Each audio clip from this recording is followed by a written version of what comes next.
NUPES, Sarah Legrain. Merci Madame la Présidente. Chers collègues, nous voici réunis pour discuter de la suppression de la contribution à l'audiovisuel public. Ce n'est pas une petite question, c'est une question éminemment politique qui renvoie à notre conception du service public, de ses missions, de son indépendance.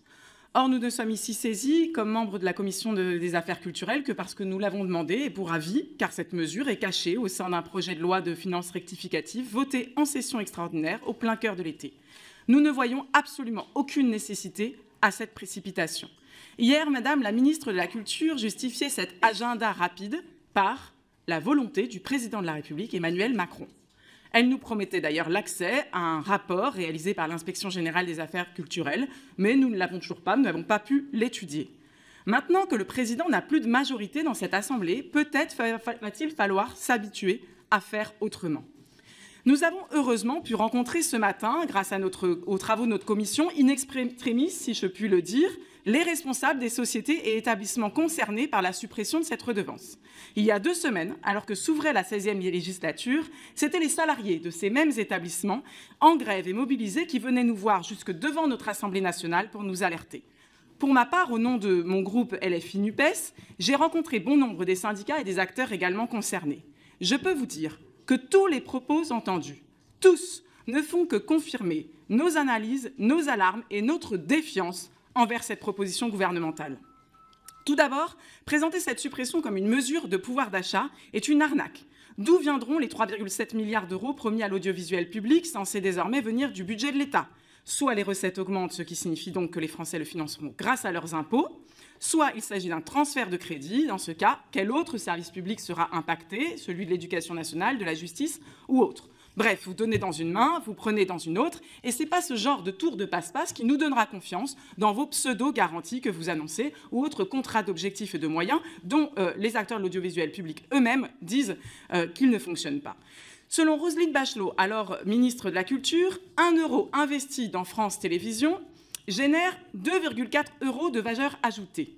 Cette valeur ajoutée, ce sont des emplois, des œuvres culturelles et des compétitions sportives qui participent à notre culture commune et à notre rayonnement à l'international. C'est une information pluraliste et indépendante. Ne plus garantir un financement, c'est laisser la main mise aux acteurs du privé et à leurs agendas personnels, qu'ils soient purement financiers ou idéologiques, comme pour l'oligarque Bolloré, qui permet la diffusion de documentaires contre le droit à l'avortement sur ses chaînes de télévision et qui refuse, par exemple, de financer un film de François Ozon au prétexte qu'il parle de pédocriminalité dans l'Église. Nous avons bien entendu ici, d'ailleurs, l'exultation de notre collègue d'extrême droite face à la suppression annoncée de ce service public. La budgétisation entraîne de fait une insécurité permanente pour celles et ceux qui dirigent les services, mais aussi une précarisation de leurs salariés. Et ce matin, Mme Ernotte nous disait qu'après 5 années de plan social, après 5 années de plan social à France Télévisions, nous arrivions au bout de l'exercice, laissant entendre, comme tous ses homologues, un état d'essoufflement absolument critique du service public.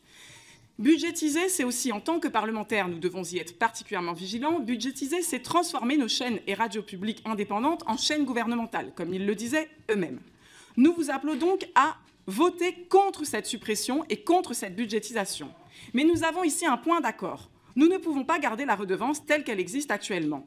Quel besoin de décider d'une suppression pure et simple alors que 80% des Français sont contre et qu'en revanche, le rapport Julia Cagé montre que d'autres scénarios existent pour la garder tout en la réformant, en la rendant juste, en l'adaptant aux nouveaux usages.